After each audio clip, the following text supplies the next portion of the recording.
And we continue at 2:06 in the afternoon. Talk Radio 790 KABC, the John Phillips Show, broadcasting live from the Morongo Casino Resort and Spa Living Room Studios.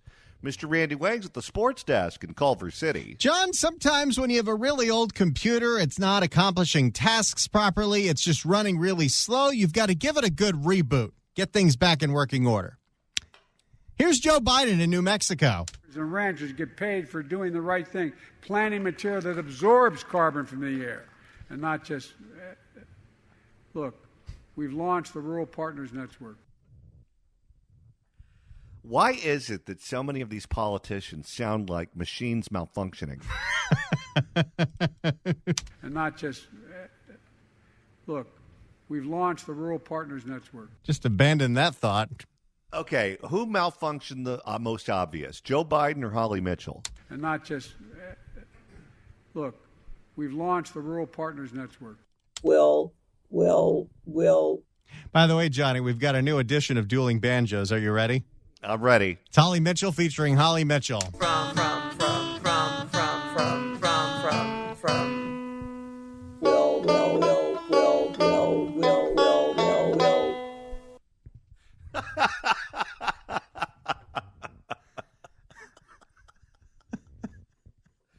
Who knew we had so many politicians locally who were also recording artists? Quite frankly. 800-222-KABC is the telephone number, 1-800-222-5222. It's our pleasure to welcome our next guest to the program. He is a former member of the California Assembly and the current vice president of national initiatives with the Texas Public Policy Foundation and author of the book Crisis of the House, Never United, available online at Amazon.com. You can follow him on Twitter at Chuck Devore. Assemblyman Chuck Devore, welcome. Look, come on, man.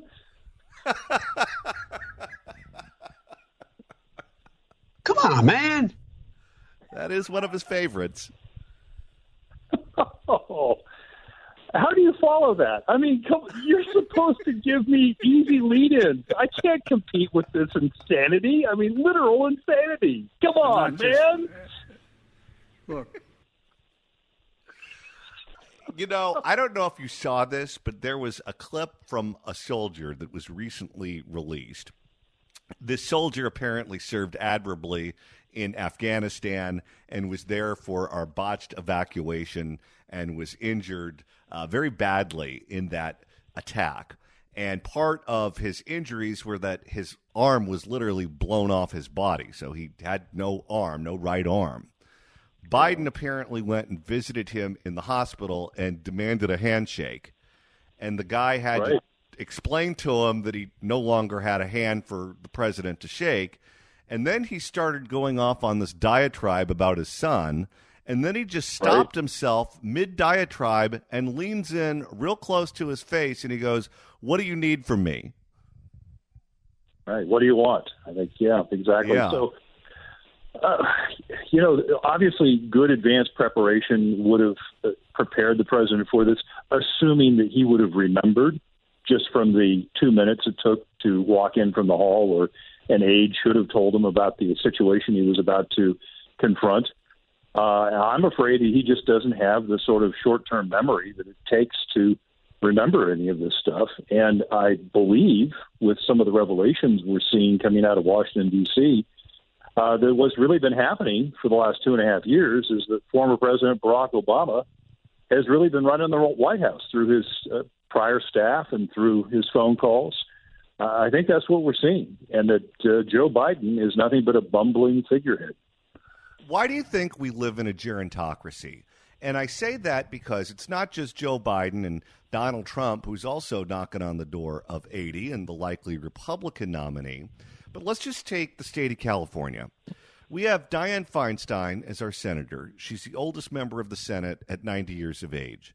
She was in the hospital being treated for a nasty case of the shingles, missed 2.5 months of work.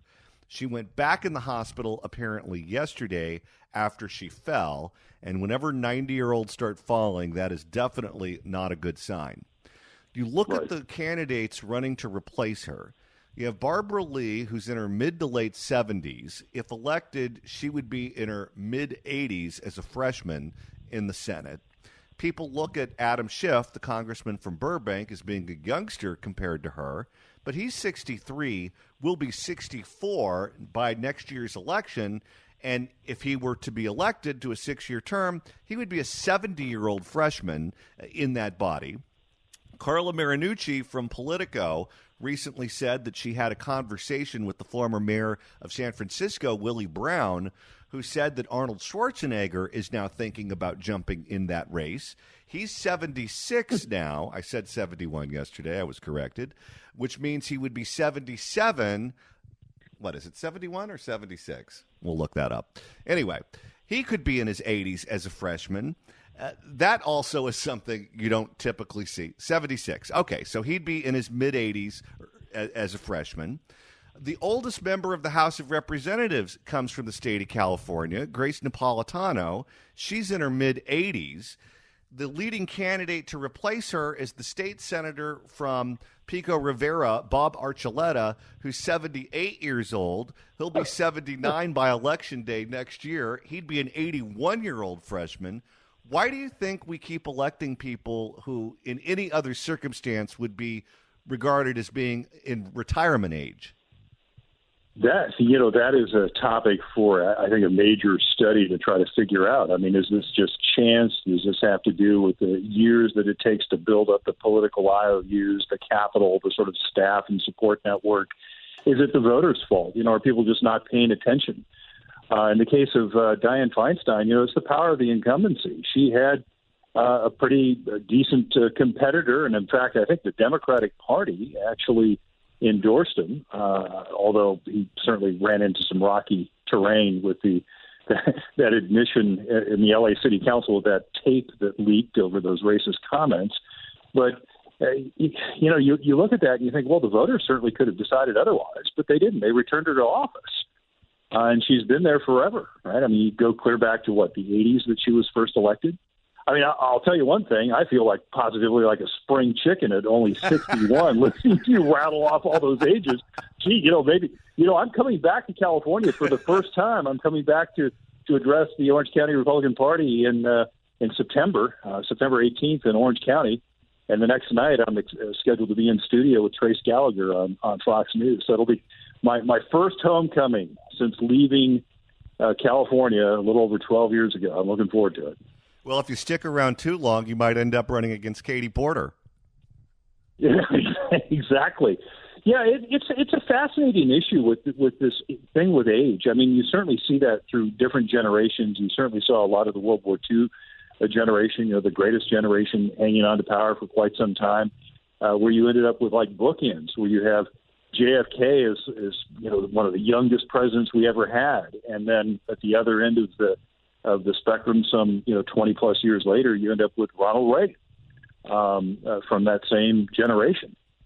So I think at some point the logjam will break, and you'll probably see a whole bunch of young people that will go in there and have the opportunity to make a lot of the same mistakes. And the thing with Feinstein, I think that's also interesting, is there's a lot of intrigue going on. So you have one of her key aides is I believe the granddaughter of former Speaker Nancy Pelosi. And they are very tight politically with Adam Schiff.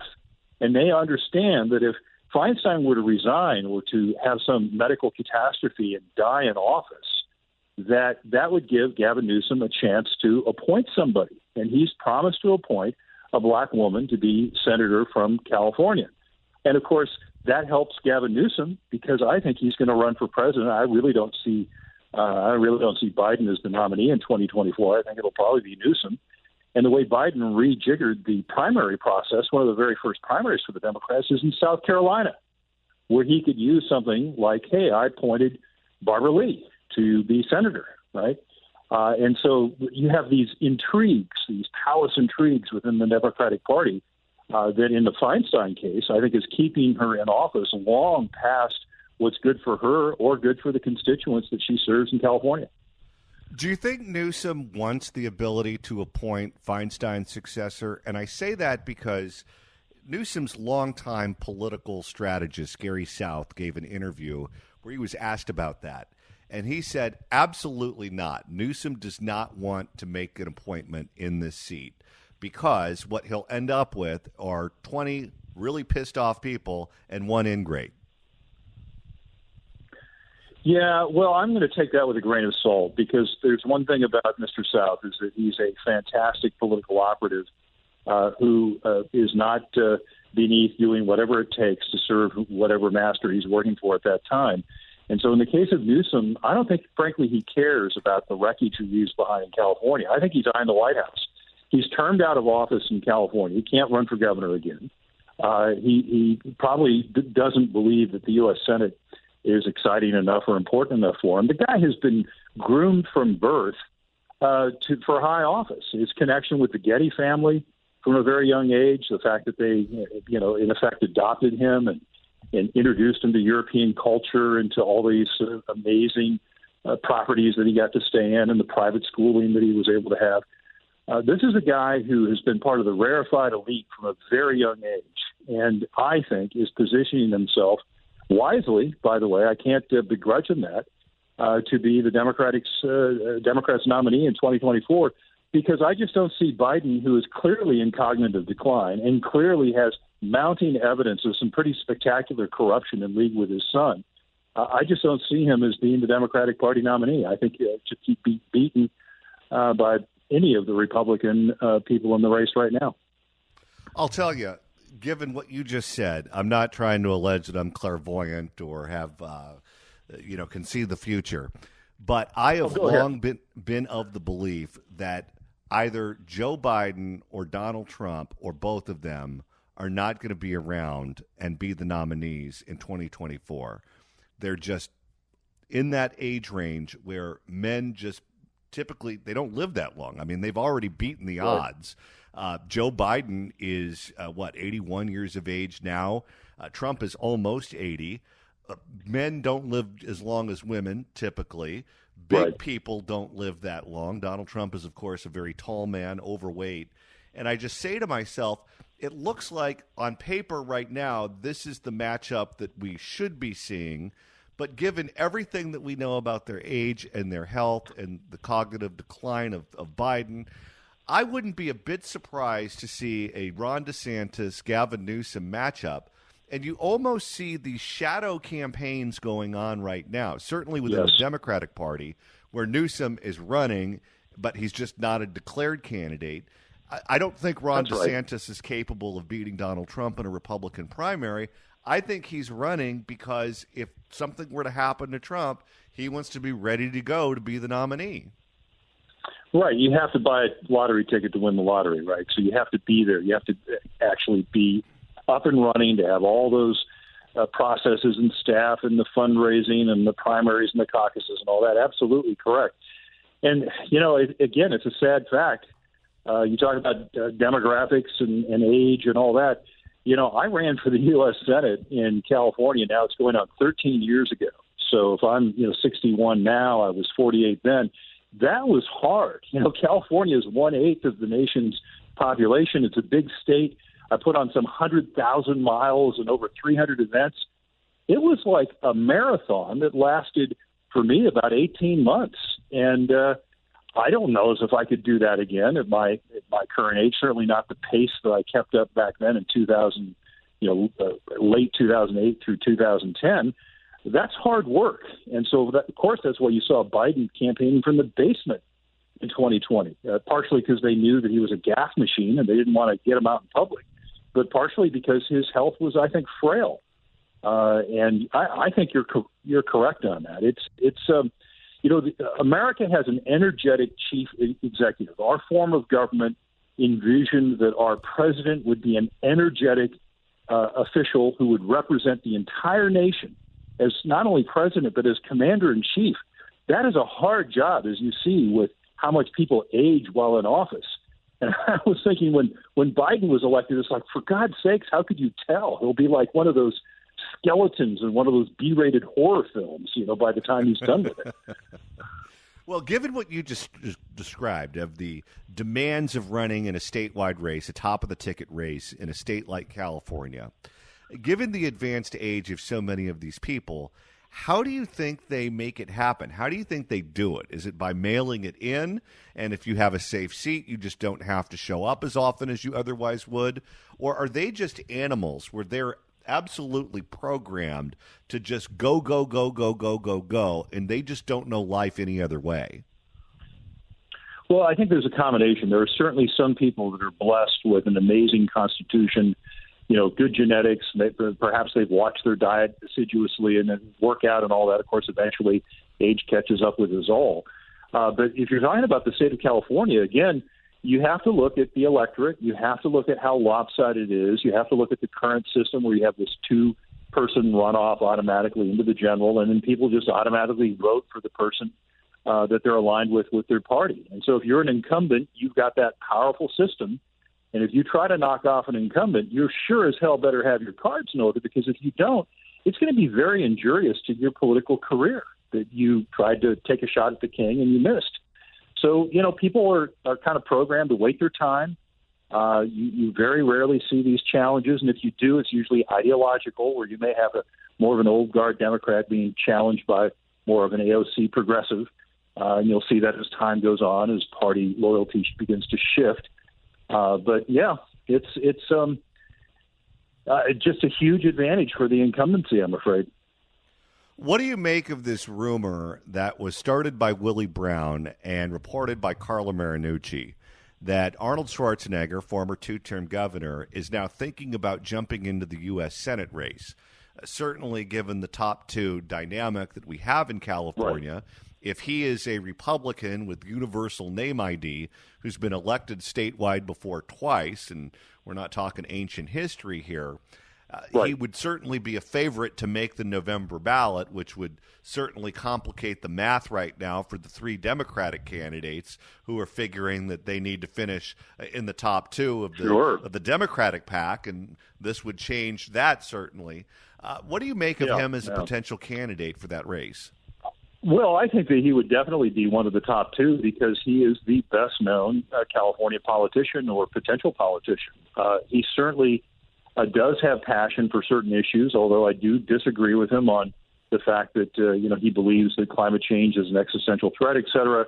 And as I look at it, if you're serious, truly serious, the world would have to be building literally one nuclear reactor every day for the next several decades.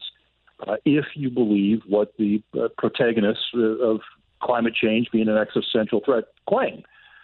So we disagree on that and a few other things, but I do know that he has passion. And given who he is and given his background as a bodybuilder and an actor, I'm guessing he misses the limelight. He thrived in that environment. He absolutely loved being governor. And I could see him being a senator and taking his celebrity and trying to kind of leverage and cajole people and get them to kind of vote his way on a few things. I don't know how successful he'd be, but I certainly think that he would probably really enjoy doing that. Now, whether he would run as a Republican, that's another interesting question, because, of course, the Republican brand in California isn't what it used to be. Maybe he would simply run as an independent or something.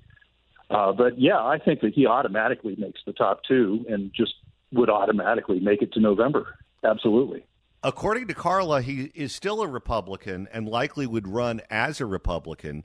And I'm just trying to envision him on the stage with some of these potential candidates. He's got a huge personality, and likability was always part of what factored into his the likability issue. Right. He was just effervescent. Him on stage with Adam Schiff. Adam Schiff reminds me of a mortician without the charm. You put him on stage with Adam Schiff, and I don't think it's going to go well for Adam Schiff. Katie Porter, apparently all of them hate her. Yeah, it would be no contest, right? I mean, his personality would absolutely crush these individuals. And unlike Joe Biden, Schwarzenegger can actually remember facts, right? He can recite data back to you. So people aren't going to stump him on the campaign trail. Now, maybe his mind isn't as sharp as what I recognized when he was governor during the 6 years that I was in the assembly. But from all I can tell, it still is. He still has it. So he put up quite a fight, and who knows? Maybe he'd pull it off.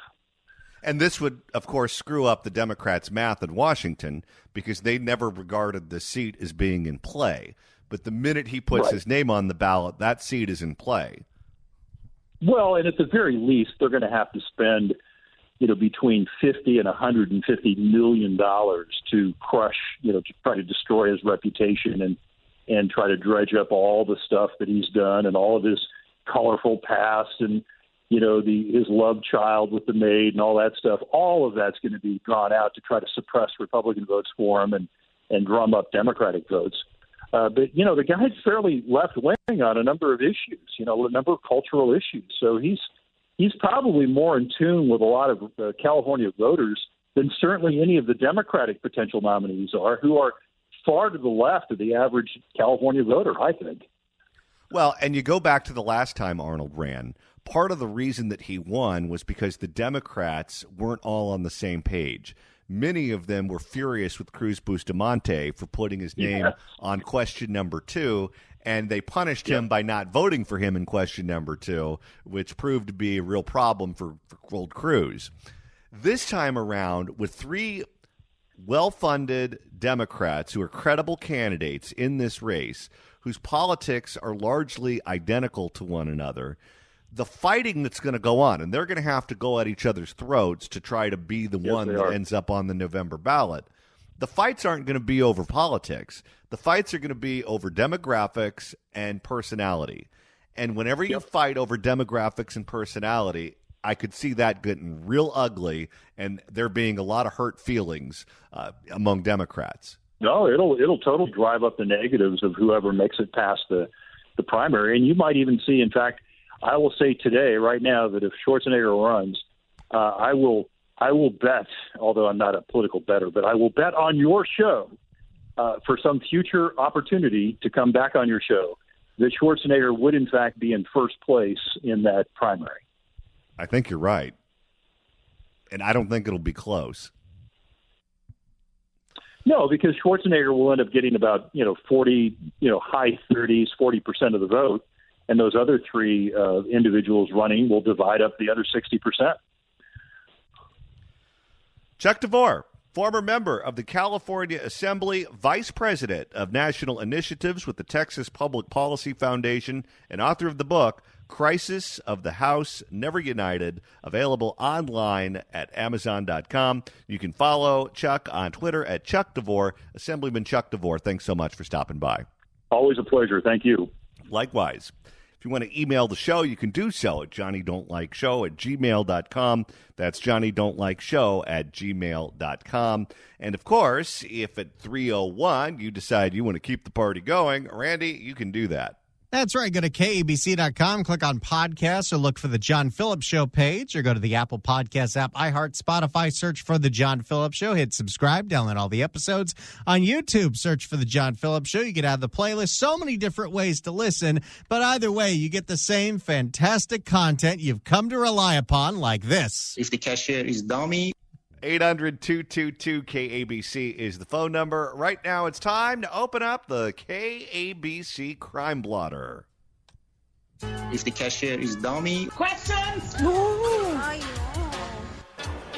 And Randy, today's edition takes us to the city of Glendale. That's right. Once again, a Rick Caruso property has been smashed and grabbed. It's not the Grove, it's the Americana at Brand, where a bunch of rowdy-ass teens wearing masks and hoodies broke into and stole hundreds of thousands of dollars worth of merchandise from Yves Saint Laurent. Uh-oh. For more, here's KTLA. Henry, thank you. Glendale police are investigating a brazen smash-and-grab burglary at the Americana at Brand. A group of thieves making off with about $300,000 worth of merchandise in just seconds. That's grand theft, isn't it? It is, unless you don't get caught. KTLA's Alina Bovian live in Glendale now. And because they all wear masks, guess what? All the surveillance footage is useless. Thank you so much, Miss Barbara Ferrer. No, thank you. And because they're quote-unquote teenagers, if they were to be caught, George Gascon wouldn't do anything about it. No, he would send them to a diversion camp. Quite frankly. KTLA's Alina Bovian live in Glendale now with the story for us. Alina, good morning. Jessica, good morning. Well, this happened around 5 o'clock yesterday evening here at the Americana at Brand. It was still light out and a lot of people were here coming by to get dinner in the evening. So, what happened to the criminals that used to have the decency to do this crap in the middle of the night? Now they just don't care. They'll do it at high noon. They're ruining it for happy hour. Jessica, good morning. Well, this happened around 5 o'clock yesterday evening here at the Americana at Brand. It was still light out and a lot of people were here coming by to get dinner in the evening. So a lot of witnesses. And I spoke to Glendale Police Department. That dog in the background does not like this reporter. Is that dog in someone's purse? I mean, it is the Americana. So a lot of witnesses, and I spoke to Glendale Police Department. They say this was a very orchestrated attack. We're not talking about one or two suspects. We're talking about dozens of them. Take a look. You notice the dog owner is not moving out of the shot. They don't care that the dog's barking. They find it entertaining. That dog owner's a yenta. They want to hear what happened at the mall. Hey, just let him go. Just let him go, man. Just let him go. Just let him go, man. Just let him go. Yeah, some people yesterday trying to intervene, as you can hear in that cell phone video. Americana. Wait, the woman in the cell phone is yelling at people trying to stop the robbers? Yes, because we live in an insane asylum, and from their point of view, stopping a robbery is the real crime. I mean, are we also getting to a point where I hate to think that people are this cynical, but you see thousands of dollars, hundreds of thousands of dollars worth of purses being stolen from Yves Saint Laurent?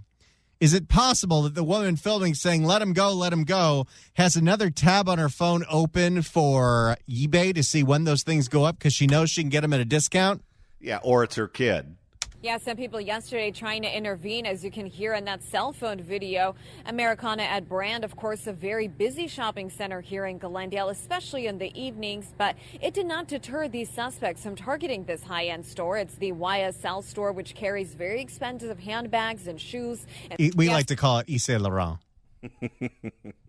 Well, I had no idea what they were talking about when I saw this story this morning. YSL? What the hell is that? H&M? No, it's the fancy store. YSL looked like an airport code for me. In some cases, handbags that cost about $5,000, $6,000, $7,000. So according to Glendale Police, it's estimated that they got away with about $300,000 worth of merchandise. Each person who got into the store carrying out. I sure hope that Rick Caruso didn't need to cut down on security at his malls after spending so much on the election. Well, I'm sure they're cutting back on security, but not for that reason. The reason is if your security guard prevents a robbery from happening, that's a crime. $1,000 worth of merchandise. Each person who got into the store carrying out handfuls worth of stuff. Thankfully, no one was injured and no reports of weapons being used. According to Glendale Police, the suspects got away in 20 different vehicles, all of them parked outside. The footage of this brazen robbery. I'm going to guess those kids didn't pay for valet either. You know, people talk about conspiracy theorists. What we're describing in this crime is a conspiracy. It is a number of people who are working together to commit a crime. You have like 20 cars. You have that many people. This is the quintessential definition of conspiracy. Yeah, this is a planned, well thought out, well executed crime. And yeah, they did not even need to bring weapons because they knew there'd be no resistance to stealing hundreds of thousands of dollars of handbags. The footage of this brazen robbery has now gone viral on social media. Back out here live again, Glendale Police Department, they are investigating this. We are waiting for an updated press release, but that is the very latest for now. Live here in Glendale, I'm Lena Bovian, KTLA 5 News. Well, this is why we can't have nice things. A conspiracy of people rob $300,000 worth of merchandise from the mall in Glendale. And the people who are filming it are screaming at shoppers and security guards, telling them to not intervene. Now, this happened in Glendale, John. If this happened in the city of Los Angeles, like at the Grove, would Michael Moore come out and say that it was the store's fault for displaying all those fancy purses? Oh, I'm sure. Maybe they had loose change and water bottles in there, too.